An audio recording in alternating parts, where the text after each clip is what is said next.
দর্শক মণ্ডলী, বিরতির পর আবারও নিয়ে এলাম আপনাদের প্রিয় অনুষ্ঠান ল এন্ড জাস্টিস। আপনাদের সঙ্গে আছি আমি শাহ সোহেল আমিন। আমাদের সঙ্গে আছেন আমাদের কমিউনিটির প্রিয় ব্যক্তি, যে মানুষটি আমাদের এই টাওয়ার হামলাসে ইউটিউব সিস্টেমের প্রধান হিসাবে দায়িত্ব পালন করছেন, সেই প্রিয় ব্যক্তি ব্যারিস্টার কুতুবুদ্দিন আহমেদ শিকদার এমবি।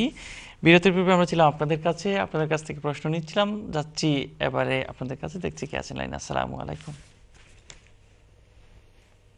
আসসালামু আলাইকুম। হ্যালো, জি, আমার নাম আলিনুর রহমান, আমি অক্সফোর্ড থেকে ফোন করছি।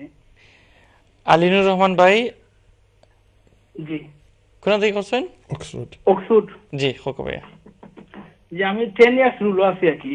আমার আরো 7 মাস বাদে ফার্স্ট 2.5 বছর শেষ হয়ে যাব আর কি।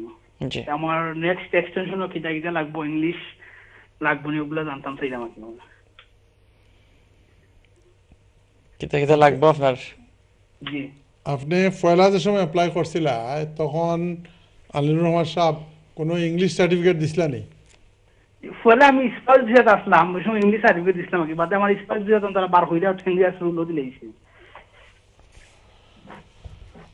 পয়লা কি জাত ইংলিশ সার্টিফিকেট দিছিলা? একটা A1 না A2? A1। Okay, thank you. ধন্যবাদ আলী ভাই, আপনি টেলিভিশন সেটের সামনে থাকুক, আমরা গেস্ট আপনার প্রশ্নের উত্তর দেব। বেশ, আমরা আমাদের সেগমেন্টের 3টা হয়ে গেছে, আপনি যদি উত্তর করে চলে যান প্লিজ। জি শিয়াল ভাই, আমি তো আপনার খেদমতে আছি ভাইজান। আমরার বন্ধু সঈদ ভাই ব্রাডফোর্ড থেকে ফোন করছেন। সঈদ ভাই কইরা আইসেন 2004, যে সময় বয়স আছিল মাত্র 13 বছর। সবার গেতারতে কইয়া যদি এই দেশ কোনো বাচ্চা 18 বছরের কম আর মা বাপ লগে না থাকেন, তাইলে এই দেশ যেন গ্রেট ব্রিটেন এর একটা কোয়ালিটি হইল এ বাচ্চারে আনএকম্পানিড মাইনার হয়, বাচ্চারে কোনো সময় তারা 18 হওয়ার আগে এই দেশটাকেই বার করতে পারত না। গ্রেট ব্রিটেন কিতা লাগি তারা কইতা না। আমরা মুসলমান দেশও গিয়া ওকা বাচ্চাইন্তরে মারিয়া দরিয়া আর ফ্যাক্টরিত কাম করাইয়া আর গার্মেন্টসও কাম করাইয়া শেষ। কিন্তু এই দেশে দিন একটা বাচ্চা ঢুকি দেয় 18 আগ পর্যন্ত, তে মা বাপ লগে না থাকেন যেদিন, তে এটার হয় ম্যান্ডেটরি, তারে কোনো অবস্থাতে ফাটাই যেত না। আমার ভাই সঈদ ভাইর ব্রাডফোর্ড থেকে মনে করছেন, তাই আইসেন 13 বছর বয়সও, কিন্তু এই 13 বছর বয়সও 18 হওয়ার আগ পর্যন্ত কোনো কিছু করছেন না। That was bad. ফলে আইয়া হারলেও যদি করতা, তে একটা খাম হইল অনে, যেন কয়দিনও লাগি হোমো হয়েছে, আপনার কার্ড এখান দিল অনে, আপনার একটু জরুর মেলল অনে, হোমো জানলো না আপনি স্কুলে যাইরা হতা করা, বুঝছেন? কিন্তু আনফর্চুনেটলি আপনার 2004 হওয়ার বাদে, যে সময় 18 হয়ে গেছে, 18 হওয়ার বাদে আপনি অ্যাপ্লাই করছেন, বিভিন্ন অ্যাপ্লিকেশন করছেন, হিউম্যান রাইট অ্যাপ্লিকেশন করছেন, ইতায় কোনো খাম আন না। এখন প্রায় 14 বছর হয়ে গেছে আপনার খাম আন না দুদিন। তো এখন আপনার কথা হইল যে কিতা করতাম ব্যারিস্টার সাহেব, মাঝখানে একবার দরিয়া নিছিল গিয়া 7 মাস থাকার পরে 7 মাস থাকার পরে আপনি অ্যাসাইলাম করিয়া ছুটি আইসেন। আপনারে বিবেক দিলাম সৈয়দ সাহেব, আপনি আইসেন 7 বছর বয়স, 8 বছর বয়স, আর আইয়া কইলা আমার দেশও গেলে মারি লইব, আমি পলিটিক্স করে। আপনার সারে মারি লইছে আওয়ামী লীগে, এটা হইল ভিন্ন কথা। আপনার কোনো পলিটিক্যাল অ্যাফিলিয়েশন নাই। আপনারে জিজ্ঞাইছি আমি যে ইন্টারভিউ, 2টা ইন্টারভিউ হয় অ্যাসাইলামও, আপনি কইছেন একটা ইয়ের ভিতরে হয়ে গেছে গিয়া কাস্টডির ভিতরে ডিটেনশনও থাকতে, আর 2 নম্বরটা হইছে না। এখন সাইনও দিছে, আপনি সাইনও যাইন কিতা করতা। ইটা অ্যাসাইলামের বাইক কোনো খাম আইতো নাই। আমি বুকু তার দিয়ে যদি কই আপনারে, আই এম টেলিং ইউ, ছোটবেলা আইসেন ই অ্যাসাইলামের মাঝে 101টা মিশা মাতিয়া কোনো কাজ হবে না। তারা কইতে কয় বাংলাদেশ তো আমরা দেশও লাগানো হয়ে গেছো, লেবার পার্টি যায় একবার পাওয়ারও, কনজারভেটিভ যায় একবার পাওয়ারও, আমরা দেশও হাসিনা যাই না একবার, খালেদা যাই না একবার, তো আমরা লাগানো হয়ে গেছো। বাংলাদেশের কোনো অ্যাসাইলাম সাকসেসফুল হওয়া ইজ এক্সট্রিমলি ডিফিকাল্ট। আপনি যদি আফগানিস্তান থেকে আইতায়, সিরিয়া থেকে আইতায়, অথবা ইরাক থেকে আইলে কইতাম পারিয়ান না। আপনার একটা অ্যাডভাইস দেই, অন্যান্য বন্ধু যারা আছেন তাই শুনুন জানো, এই সাইদ ভাই যখন একজন মানুষ মনে হোক আমি কৌটো লইয়া গেছি, সাইদ ভাই করে 14 বছর হয়ে গেছে, 14 বছর হইলেও কোনো কাজ হবে না, একটা 20 বছর হইতে হয়। জোর সাবরে আমরা জোর সামনে যে সময় যাই গিয়ালে অনেক সময় যৌক করি, হইলাম এই মানুষটারে ফাটাই তো 14 বছর হয়ে গেছে সাইদ সাবরে। জোর সাবরে হইলাম মাননীয় আদালত, mister Sayeed came 14 years ago, ইন তাই যদি নির্দেশ থাকি একটা শার্ট পিনদেন এইটার মধ্যেও বিএটি দেন, এক গ্লাস পানি যদি খাইন এইটার মধ্যেও ট্যাক্স দেন। He loves her majesty queen Elizabeth country, ছোটবেলা থাকি তাই নদেশও আসেন, এই দেশে খুব ভালো ফাইন। মাননীয় আদালত মেহরবানি করিয়া তানরে ছাড়া হোক আর লিগালিটি দেওয়া হোক, কারণ তান গ্রামের মানুষ দ্বিতীয় বিশ্বযুদ্ধত, পয়লা বিশ্বযুদ্ধত অনেক মারা গেছেন। এখন তান আমল আইছে, তানরে যদি দেন জজে কিতা কয় জানেননি চাইসা, জজে চশমারে ওলা করিয়া কয়, okay mister Sikdar, ask me a question, I will ask you a question, answer me. তোমারে একটা প্রশ্ন করি আর তুমি আনসার করো। বলে কিতা, হোয়াট ইজ ইট মাননীয় আদালত? বলে তুমি খোলা গাছ দেখছো নি?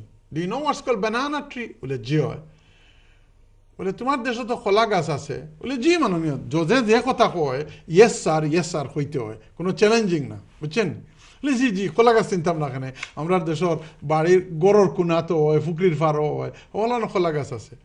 বলে হ সাইন, আগর দিন খোলা গাছ রুইয়া বাদর দিন গিয়া দুদিন কেউ তুলতো এক্সকিউজ মি, তে পারবো নি? বলে জিও পারতো না কেন? বলে এই খোলা গাছ যদি এক জায়গা 2 বছর থাকে, তো এই 2 বছর বাদে টান মারলে উঠবো নি? বলে জি না মাননীয় আদালত, 2 বছর বাদে উঠবো কিলা। আইলাম সাইদ মিয়ারে ছুটাইয়া নিতাম করি ডিটেনশন থাকি, এখন জজে খোলা গাছর গফ করে, ব্যাপার কিতা? জজে কয় বলে 2 বছর বাদে কলা গাছ তুলতে পারতাই না, কারণটা কিতা? বলে 2 বছর বাদে তো এই গাছে জড়ুর দিলাইব, ডেমডুম দিলাইব। বলে yes, you answer my question. এই যে তোমার সাইদ 14 বছর ধরে এই দেশে আইছে, কলা গাছের মতো কোনো জড়ুর দিছেন, কোনো ডেমডুম দিছেন? Sir I didn't understand what you mean, জড়ুর দেওয়া মানে কিতা? বলে তার কোনো বউ আছে, তার কোনো গার্লফ্রেন্ড আছে, তার কোনো ছেলে আছে, কোনো মেয়ে আছে, এই দেশে অতদিন ধরে আছে, তার কি কোনো জড়ুর মেলল না? যদি না মেলে তাইলে যে গাছর কোনো জোর নাই, একটা বাতাস আইলেও এইরকম পড়ে যাব। ইনডাইরেক্টলি কিতা কই আর সাইদ মিয়া বুঝরায়নি, বিয়া শাদী না করলে এটা অ্যাসাইলাম টেসাইলামে কিচ্ছু কাজ আসবে না। বুঝা গেছে নি আমার কথা? Thank you very much. Shall I go to the next one? Next one আমাদের কলা নাম্বার 5, আমাদের এক বোন রিভা আপা, আপনি ফোন করেছেন লন্ডন থেকে। আপনি বলেছেন যে আপনি এসেছিলেন স্টুডেন্ট হয়ে এই দেশে পড়াশোনা করার জন্য, পরে আপনার হাজব্যান্ডকে আপনার ডিপেন্ডেন্ট হিসেবে এই দেশে নিয়ে এসেছিলেন, আসার পরে পড়াশোনা শেষ করেছেন, তারপরে 100,000-এর মতো ইনভেস্টও করেছেন, কিন্তু ইনভেস্ট করে আপনি অ্যাপ্লাই করেছিলেন আপনাকে লিভ দেওয়ার জন্য, তারা লিভ দেয় নাই, এমনকি আপনার ফিটাও নেয় নাই। তা আপনার প্রশ্ন হচ্ছে, আপনাকে বলে দিছে, গিয়েছিলেন ইন্টারভিউতে, কাগজ হাতে দিয়ে বলে দিছে চলে যাওয়ার জন্য। আপনার প্রশ্ন হচ্ছে প্রথমটা যে আমার তো অ্যাপ্লিকেশনটাই ভ্যালিড হলো না, কারণ আমি তো ফি দেয় নেই। শুনেন আপা, in order to be an application valid, fee can be exempted by the Home Office. Home অফিসে অনেক সময় আমাদের একটা ক্রাইটেরিয়া আছে, চাইলে আপনি ফি এক্সামশনের জন্য অ্যাপ্লাই করতে পারেন।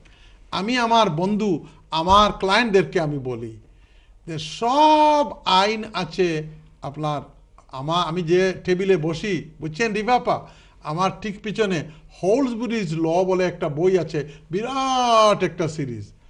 তো এইটার মধ্যে এই হোলসবুরিজ লর মধ্যে বাচ্চা মায়ের পেটে থাকতে তার কি রাইট, এবং পরে বড় হয়ে বৃদ্ধ হয়ে যখন মারা গেল তার স্টেট কিভাবে বন্টন করা হবে, সব আইন ওখানে আছে। এখন আমি বলি এই বইয়ের ভিতরে যদি বলেন হোয়াট ইজ ইমিগ্রেশন ল, আমি বলবো একটা কথা, immigration law is nothing but the satisfaction of the immigration officer. আপনি দেখবেন ইমিগ্রেশন আইনের প্রত্যেকটা ডিসিশনের মধ্যে অফিসার বলবে, এন্ট্রি ক্লিয়ারেন্স অফিসার হোক অথবা ইমিগ্রেশন অফিসার হোক, সে বলবে আই এম নট স্যাটিসফাইড। যদি আপনি অল্প এভিডেন্স দিয়ে আপনি যদি তাকে স্যাটিসফাই করতে পারেন, কাজ হয়ে গেছে। আর অনেক এভিডেন্স দিয়ে যদি আপনি এন্ট্রি ক্লিয়ারেন্স অফিসার বলে ফেলে যে no I am sorry I am not satisfied, তাইলে আপনার কাজ হয় নাই। আপা, আপনি আপনার এই অ্যাপ্লিকেশন ভ্যালিড ছিল, এটা রিফিউজ হয়েছে, আপনি যে কোনো একটা ফার্দার কিছু লিগ্যাল অ্যাডভাইস নেন, নাইলে হয়তো একদিন দেখবেন অনেক ফাইন মর্নিং 6টার সময় আপনার বাসায় চলে এসেছে, বলতেছে miss Riva come on get in the van. এর কারণে সময় থাকতে কিছু একটা করেন।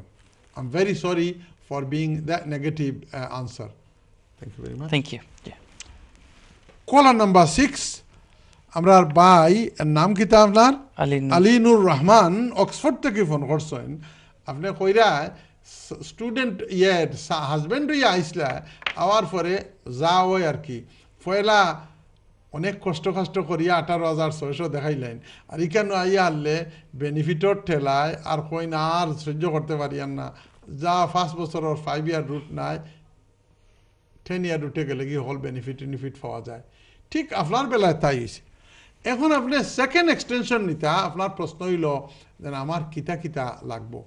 আমি আগে কইছি আপনি ফার্স্ট এক্সটেনশন নিতে কোন ইংলিশ আছিল, আপনি কইছেন A1 আছিল। যখন A1 আছিল একবার দিলেইলে second time you don't need any other English, ওটা সেকেন্ড এক্সটেনশন হইব। তবে আপনার the most important thing for you is to show that you are living together with your wife. আপনার ওয়াইফ, আপনার বাচ্চা এবং ফ্যামিলির লগে আপনার ফ্যামিলি লাইফ আগে যেলাখান আছিল ওলাখান ফ্যামিলি লাইফ আছিল। আপনি যেটা 10 ইয়ার রুটের যেটা কইরা, এইটা কাইন্ড অফ ডিসক্রেশন দয়া করিয়া তারা দেয়, ফ্যামিলিটারে বাংতো চায় না। এইটা যদি আপনি ঠিক করে দিতে পারেন, you will get the next extension. Thank you. ধন্যবাদ দিচ্ছি ব্যাস সাহেব, খুব সুন্দর করে আমাদের এই পর্বের উত্তরগুলো সম্পন্ন করার জন্য। দর্শক মণ্ডলী, আপনাদের সঙ্গে কথা বলতে বলতে আপনাদের প্রশ্নের উত্তর দিতে আমরা চলে এসেছি আর ছোট্ট বিরতির সময়। বিরতির পর আবারও নিয়ে আসবো আপনাদের প্রিয় অনুষ্ঠান ল অ্যান্ড জাস্টিস, এবং আপনারা যারা লাইনে আছেন তাদের কাছ থেকে প্রশ্ন নেব এবং তাদের প্রশ্নের উত্তর দেব। ততক্ষণ পর্যন্ত আমাদের সঙ্গে থাকবেন। ধন্যবাদ।